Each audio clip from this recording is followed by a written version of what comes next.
So this is another example where you can find out. This is in mathematics. So let us see. So what we will learn today, this is the initial when you enter the classroom and you say what we're going to learn today, and then you come with computational skill, that is statement addition. So we're going to study a double digit without carryover. So then you're going to present the questions. So one by one, in such a way you're going to present the question. Then you have to describe it, number of flower we has in from that question.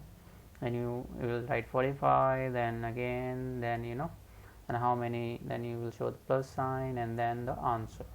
So in this way you're going to teach, and the next will be the child's chance. That means question number 2. So this is how you're going to do. So make sure you give a hyperlink accurately.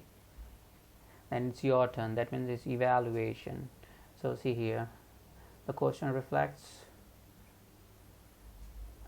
the child has to choose the correct answer.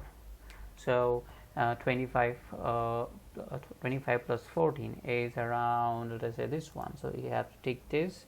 So he will getting the right answer. So it's not visible. So see here, it's right answer. Okay. So this is how he will be getting. If it is 38, if he clicks 38, then he will be getting wrong answer. So in this way he is going to do, or you're going to plan it out.